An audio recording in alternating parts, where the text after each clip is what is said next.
അപ്പോൾ എല്ലായ്പ്പോഴും നമ്മൾ ഷുഗർ വരുമ്പോൾ നമ്മൾ പല ആളുകളും പല രോഗികളും ആവശ്യപ്പെടുക ആഹാരത്തിൻ്റെ നിയന്ത്രണത്തെക്കുറിച്ച്. അപ്പോൾ പ്രീ ഡയബറ്റിക്കിൽ നിന്ന് ഡയബറ്റിക്കിലെത്താൻ വലിയ പാടില്ല എന്നതുകൊണ്ട് തന്നെ നമ്മൾ സ്ട്രിക്റ്റായിട്ട് ആ സമയം തന്നെ നമ്മൾ ആഹാര നിയന്ത്രണങ്ങളിലേക്ക് കടക്കണം. അപ്പോൾ നമ്മളിൽ ഇൻസുലിൻ കുറവാണല്ലോ. ഇൻസുലിൻ കുറവായതുകൊണ്ടാണല്ലോ നമ്മൾ അടിച്ച് പണിയെടുപ്പിക്കുന്ന കാര്യം അവിടെ നിന്ന് ഇങ്ങോട്ട് എടുക്കേണ്ട കാര്യം, ഇല്ലെങ്കിൽ പുറത്തുനിന്ന് എടുക്കേണ്ട കാര്യങ്ങളെല്ലാം പറഞ്ഞത്. അപ്പോൾ ഇൻസുലിൻ ശരിക്കും എന്തിനാണ് ആവശ്യപ്പെടുക? നമ്മുടെ ശരീരത്തിൽ ആഹാരത്തിൽ അന്നജത്തിന് ഗ്ലൂക്കോസാക്കി മാറ്റിയത് കോശങ്ങൾക്കകത്താൻ. അപ്പോൾ ഉള്ള ഇൻസുലിനെ തീർക്കാതിരിക്കുക. ഇൻസുലിനെ തീർക്കുന്ന ആഹാരങ്ങളെ നമ്മൾ കുറയ്ക്കുക. ഗ്ലൈസീമിക് ഇൻഡെക്സ് ഉള്ള ആഹാരങ്ങളെ കുറയ്ക്കുക.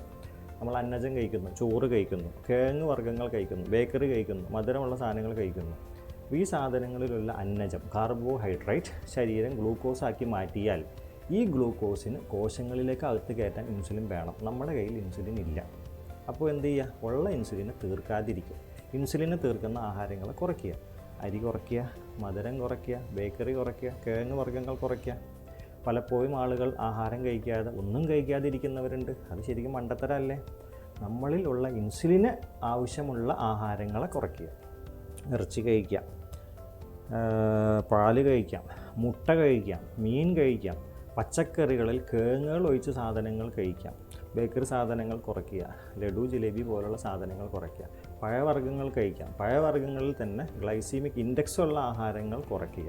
അപ്പോൾ ഗ്ലൈസീമിക് ഇൻഡെക്സ്, ഇപ്പോൾ നമ്മൾ മാമ്പഴം എടുത്താൽ, മുന്തിരി എടുത്താൽ, പല മധുരമുള്ള പഴവർഗ്ഗങ്ങൾ എടുത്താൽ ഇതിലെല്ലാം ഗ്ലൈസീമിക് ഇൻഡെക്സ് കൂടുതലാണ്. എന്നാൽ പഴവർഗ്ഗങ്ങൾ മൊത്തത്തിൽ അവോയ്ഡ് ചെയ്യേണ്ടതുണ്ടോ? ഇല്ല. വളരെ നാരുവർഗ്ഗങ്ങളുള്ള പഴങ്ങൾ നമുക്ക് ധൈര്യമായിട്ട് കഴിക്കാം. ഓറഞ്ച് കഴിക്കാം, മുസമ്പി കഴിക്കാം, അനാറ് കഴിക്കാം, എൻ്റെ കൂടെ പേരക്ക കഴിക്കാം, ആപ്പിൾ കഴിക്കാം. ഇതൊന്നും ഗ്ലൈസീമിക് ഇൻഡെക്സ് ഉള്ളതല്ല. ഇതെല്ലാം ധൈര്യമായിട്ട് കഴിക്കാം. ഗ്ലൈസീമിക് ഇൻഡെക്സ് കൂടിയ പഴങ്ങൾ, മാമ്പഴം പോലുള്ള സാധനങ്ങൾ കഴിക്കണ്ട എന്നല്ല. അപ്പോൾ കഴിക്കുന്നത് വളരെ നമ്മൾ പഴുക്കുന്നതിന് മുന്നേ ഉള്ള പഴങ്ങളെ നമുക്ക് എന്തായാലും കഴിക്കാം. കഴിക്കുമ്പോൾ തന്നെ മധുരമുള്ള മാമ്പഴം കഴിക്കണമെന്ന് തന്നെ വിചാരിക്കാം. കഴിക്കുമ്പോൾ തന്നെ ഒരു പാത്രം നിറച്ചെടുത്ത് മൊത്തത്തിൽ കഴിക്കലല്ല. രാവിലെ ഒരു പീസ് കഴിച്ചാൽ ഉച്ചയ്ക്ക് ഒരു പീസ് കഴിക്കുക, രാത്രി ഒരു പീസ് കഴിക്കുക. അങ്ങനെ കഴിക്കുന്നതിൽ തെറ്റില്ല. അപ്പോൾ ആഹാരം കഴിക്കാതിരിക്കുക എന്ന് പറയുന്നത് ഒരിക്കലും ഷുഗറിൻ്റെ ചികിത്സയല്ല. ഷുഗറുള്ള ഒരാൾ 5 അല്ല 7 നേരം വരെ ആഹാരം കഴിച്ചോ. വയറ് നിറച്ചല്ല കഴിക്കേണ്ടത്, ഇടവിട്ട് കഴിക്കാം. രാവിലെ 8:30 കഴിക്കാം, 10:30 കഴിക്കാം, 1:30 കഴിക്കുക, 4:30 കഴിക്കുക, രാത്രി 8:30 കഴിക്കുക. ഇനി 2 സമയം പറഞ്ഞു തരാം. രാവിലെ 6:30 കഴിച്ചോ, രാത്രി 10:30 കഴിച്ചോ. ഇവൻ ഗുളിക കഴിക്കുന്നവർ പോലും ഇതേപോലെ 5 മുതൽ 7 നേരം വരെ ആഹാരം കഴിക്കുക എന്ന് പറയുന്നതാണ്.